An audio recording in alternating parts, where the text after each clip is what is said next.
Selamat siang Bapak, perkenalkan nama saya Fani Zainal, NIM 19030300069, jurusan Sosiologi kelas B semester 4, Fakultas Ilmu Sosial dan Ilmu Politik Universitas Nusa Cendana.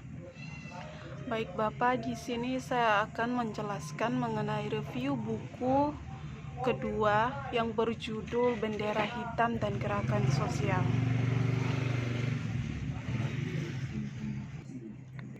Poin pertama yaitu pengantar sosial gerakan, di mana anarkis sebagai satu contoh yang unik. Gerakan anarkis ini bukanlah hal yang baru, juga tidak sederhana. Replika atau kebangkitan gerakan anarkis lama. Mereka, jika tidak selalu dapat diprediksi, keturunan dari gerakan anarkis sebelumnya yaitu iterasi.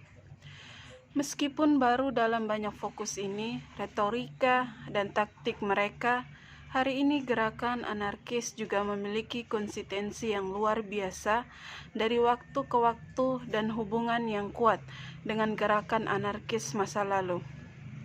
Baik dalam estetika luar, radikalisme, dan visi. Ada juga yang melimpah reguler antara anarkis gerakan dan gerakan lain dalam lingkungan lokal yang sama.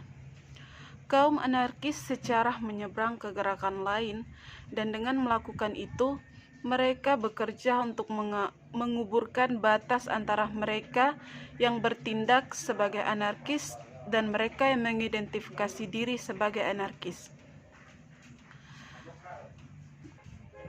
Di sebagian besar, kaum anarkis yang sadar kemungkinan besar adalah minoritas dari gerakan non-anarkis, yang merupakan peserta ikut serta, meskipun mereka mungkin sering menjadi partisan yang paling aktif, mendorong kampanye dan berjuang ke depan dalam gerakan-gerakan itu.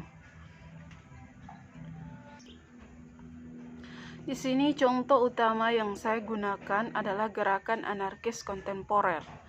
Berdasarkan ringkasan buku ini adalah mungkin untuk menarik sejumlah kesimpulan besar. Ini mungkin tanpa jelas kepada banyak peserta gerakan atau mahasiswa gerakan sosial. Tetapi mereka masih merupakan poin penting untuk ditekankan atau gerakan itu nyata, rumit, dan dapat dianalisis. Pertama, gerakan sosial itu nyata. Pendekatan fenologis ini mengasumsikan bahwa hal-hal yang memiliki fisik, hal-hal yang mengenai fisik bentuk nyata yang kita dapat mengamati dan dipelajari. Meskipun penelitian gerakan akademik lebih memilih untuk fokus pada gerakan berorientasi reformasi yang sukses, gerakan anarkis juga yang sah dan berharga. Meskipun gerakan memiliki tujuan realitas, atau misalnya para anarkis melakukan protes panggung, berkumpul di buku nyata pameran, dan memiliki organisasi kolektif, mereka juga dapat memiliki subjektif yang realitas. Peserta gerakan anarkis tidak memiliki gerakan mereka atau keterlibatan mereka sendiri melalui tiga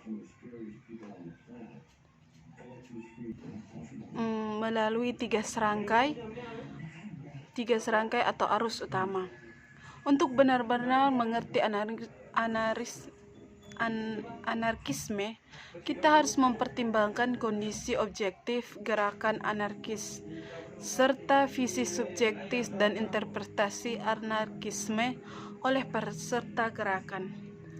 Perilaku gerakan seperti itu paling masuk akal bila dilihat melalui anarkis firsthand. Selanjutnya, kurangnya kemurahan hati atau keberhasilan perolehi tujuan jangka panjang, yaitu revolusi, tidak meniadakan keberhasilan suatu gerakan. Gerakan ada karena orang yang sadar diri mengidentifikasi diri mereka sebagai partisipasi kolektif mereka sendiri. Dengan kata lain, gerakan ada karena orang berkata demikian dan bertindak sesuai dengan itu. Yang kedua, gerakan sosial itu rumit. Sulit bagi orang luar untuk benar-benar memahami pengalaman orang dalam gerakan. Demikian juga sering menantang bagi peserta gerakan untuk sepenuhnya mengartikulasikan luasnya pengalaman gerakan, perilaku, dan tujuan kepada non-peserta.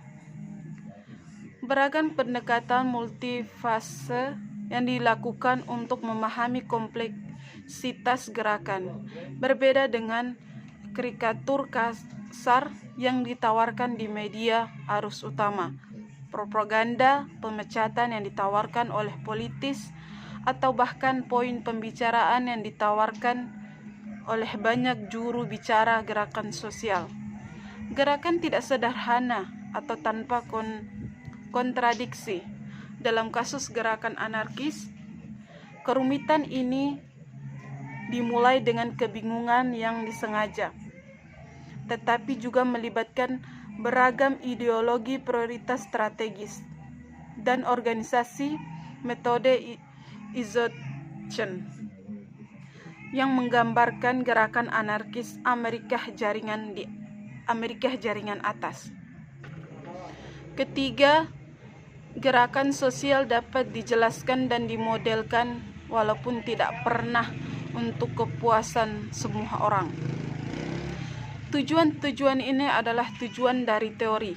Banyak sekali kerangka teoritis yang lebih besar telah muncul, tetapi pasti berfokus pada gambaran besar serta teori-teori yang lebih kecil yang telah penerapannya dalam konteks terbatas tertentu.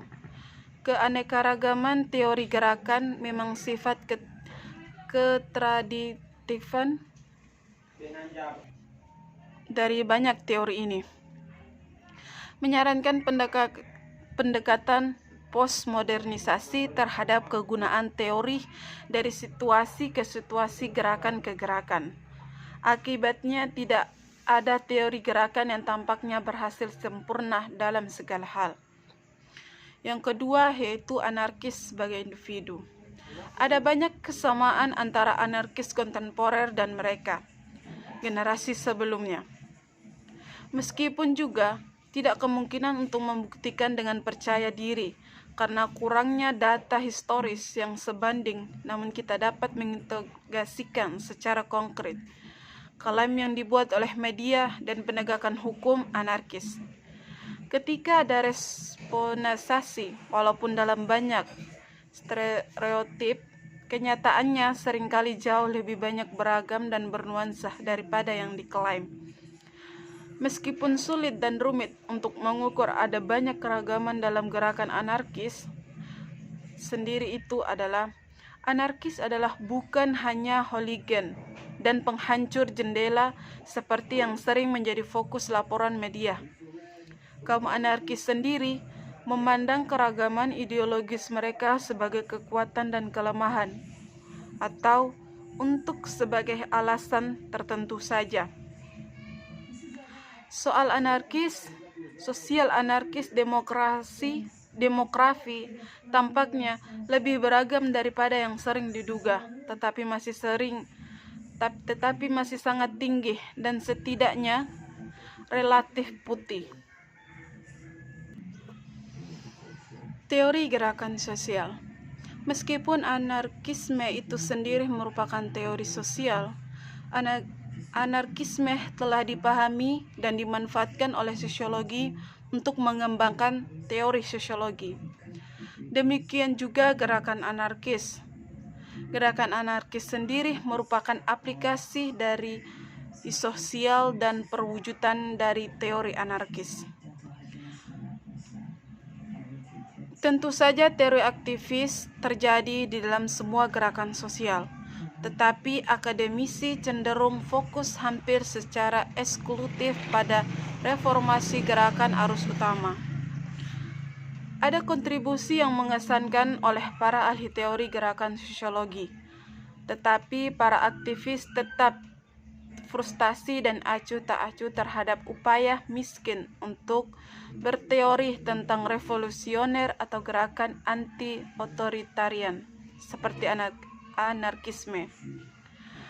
Akibatnya, saya berpendapat bahwa penjelasan teoritis yang mapan untuk gerakan termaksud deprivasi relatif, mobilisasi sumber daya, penyelarasan bingkai, dinamika pertikaian, dan banyak lainnya memiliki relevansi campuran dan anarkis gerakan. Kendala utama untuk sebagian besar teori ini berasal dari keanekaragaman untuk melakukan analisis gerakan anarkis terhadap tradisi ini. Dengan menghindari contoh gerakan anti negara dan revolusioner, teori telah dibentuk untuk mengembangkan beberapa, tetapi tidak semua, dari ekosistem gerakan sosial adalah untuk mengeksplorasikan kegunaan atau kekurangannya teori gerakan sosial untuk memahami gerakan anarkis itu sendiri. Berbagai teori penting yang diterapkan pada gerakan anarkis, dalam hal ini beberapa teori ini membahas masalah penting seperti risiko, skala, strategi, dan waktu gerakan. Dalam babak berikutnya,